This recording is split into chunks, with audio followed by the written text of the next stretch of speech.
Now that I have the holding part of the water bottle holder, we need the strap. We're actually going to make that just with a basic Tunisian stitch. So it's actually very simple. We're going to chain either 5 or 6. It depends on how wide you want your strap. For something like the Dishy, I usually start off with 5, but if I were using the Galileo like I have on this one, not quite done yet, but I'm using the Galileo, I would probably start with 6 chains, okay? So in this case, I think I'm gonna start with 5, and I've already lost count. So let's just do that over again.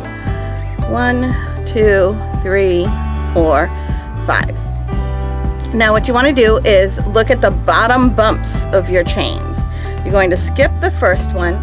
You're going to insert your hook into the bottom bump of the second chain, yarn over and pull up a loop, and you're going to do that all the way across. So if you started with, so you see you've done that, you have 2 loops on your hook. If you started with 5 chains, you'll finish with 5 loops on your hook. If you started with 6 chains, you'll finish with 6 loops on your hook. Okay, I started with 5, so I'll end with 5 loops. All right, so we're gonna keep going. There's 4 loops, and there is 5 loops, okay?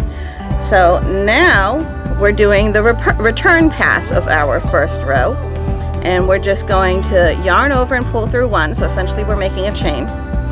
And now we're gonna yarn over, pull through 2 all the way across. So yarn over, pull through 2, yarn over, pull through 2, yarn over, pull through 2, yarn over, pull through 2. Okay, so that was the foundation row, and now row 2 is going to be our repeat row.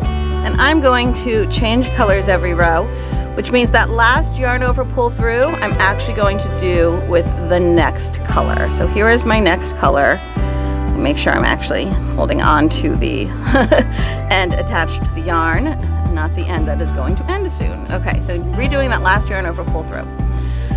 Now, what you want to do is, if you look at all of these little stitches here, you'll see they have these kind of little vertical legs here. There's 2 on that one, there's 2 on that one, there's 2 on that one, and there's even some on this one over here, okay? So you're going to skip this very first stitch. It's right on the edge. You're going to insert your hook underneath all of this chainy bit and through the 2 little vertical legs, okay? So let me kind of get that up here. Okay, you see this little opening here? I'm going to put my hook right in between those 2 little vertical legs, yarn over, pull up a loop. And then I'm going to go to the next one, put the hook in between those 2 little legs, yarn over, pull up a loop. In between these 2, yarn over, pull up a loop. And then this one actually kind of has 3. It's a little chain, so I just kind of get the one that's closest to the right, if I'm right-handed, or left if I'm left-handed. That's the one I kind of keep on the one side of my hook, and then that way on the edge of the piece, there's still those 2 loops. Yarn over, pull through. And again, if you started with 5 chains, you should have 5 loops on your hook. If you started with 6 chains, you should have 6 loops on your hook. I started with 5 chains and I have 5 loops on my hook, so I'm good to go. The return pass is exactly the same. You chain 1, and then you yarn over, pull through 2 across. Yarn over, pull through 2, 1, 2. Yarn over, pull through 2, yarn over, pull through 2. And if you're changing colors, then when you're ready, when you're going to change colors for the next row, you don't do the last yarn over, pull through 2. You grab the next color and do the yarn over, pull through 2 with the next color. Okay? So let me show you row 2 again, because row 2 is your repeat row, and you're just going to keep doing row 2 until your strap is the length you want. So I'll show you that again. We're not doing anything with this little stitch here. We're going into the second stitch, putting our hook in between those 2 little vertical legs. Yarn over, pull through, and then in between these 2 vertical legs, yarn over, pull through. These 2, yarn over, pull through, and then this last one has 3. We're putting 1 of them on the inside of our work, and 2 of them are going to be on the very outside of our work. Yarn over, pull through. I started with 5 chains and there are 5 loops on my hook, so I'm good to go. yarn over, pull through 1, and then yarn over, pull through 2 across. And since I want to change colors for the next row, and the last yarn over, pull through 2 will be done with my other color. Okay? Now, when I say you want to make this to your desired length should be that you take a tape measure, if you have one, a measuring tape, and make it kind of the strap of your water bottle. Decide how long you want your water bottle to be, your water bottle holder to be. I like my water bottle holder to go across my body, so it goes from one shoulder to the opposite hip.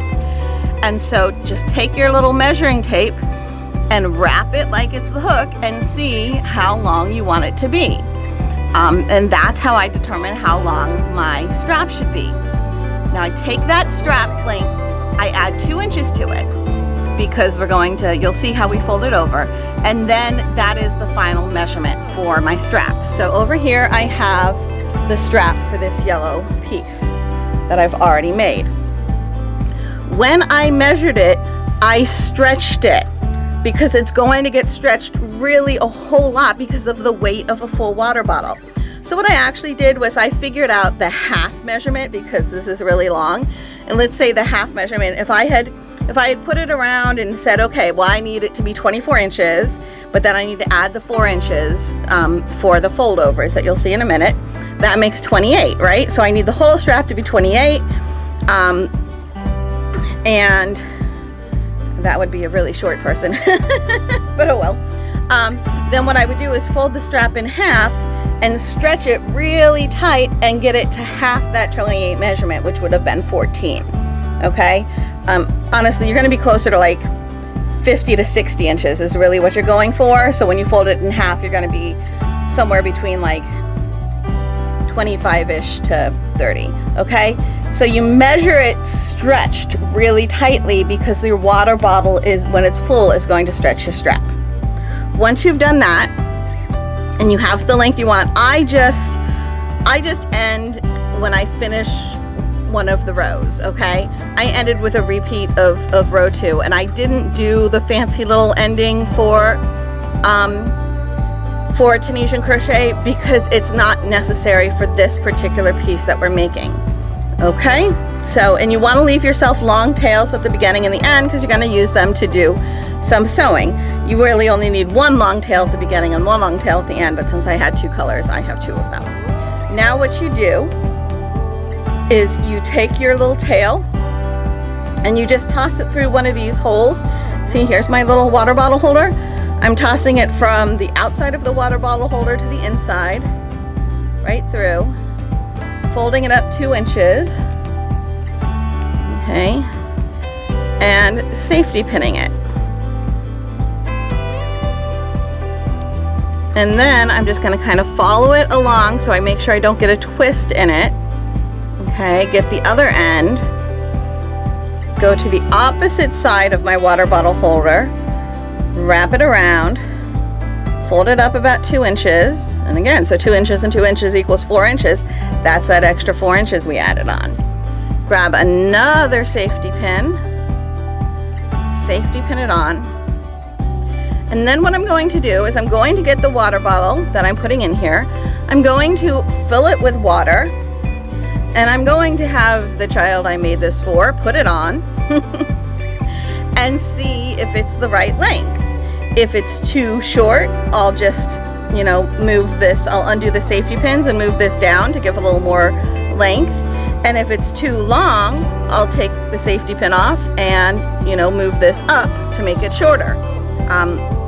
So you're better off making your strap longer than it needs to be, a little extra length, because, I mean, you can always tie on a new piece of yarn and make it longer if you need to, but making it shorter is just a matter of folding it up more. So, you know, whatever floats your boat, but I like just adding that extra 4 inches because I've found that by adding that extra 4 inches, I haven't ever had to make it any longer, and I haven't ever made it so excessively long that I felt like I wasted a lot of time crocheting longer than I needed to.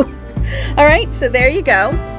And that is the water bottle sling part. Oh, and then once you have these safety pinned where you want, you just, once you've tested it and everything, just toss a needle on the end of your yarn and sew it. You know, I just do one of these things. You know, I just sew through, obviously with the yarn on there, around one direction, and then maybe a little bit back the other direction, and then just bury my yarn end. And you can do it with both yarn ends or just bury the second yarn end, whatever floats your boat. You want to make sure it's nice and secure, okay? So if you didn't leave enough yarn to do that, you're gonna have to either get some sewing thread or another piece of yarn and do it, because it needs to be nice and secure. This is carrying a lot of weight, but you don't need to be excessive, but definitely make sure it is secure. That means you need to use another piece of yarn, that is totally fine. All right, so that's it to make your water bottle holder section of the Call Me Hydrated pattern.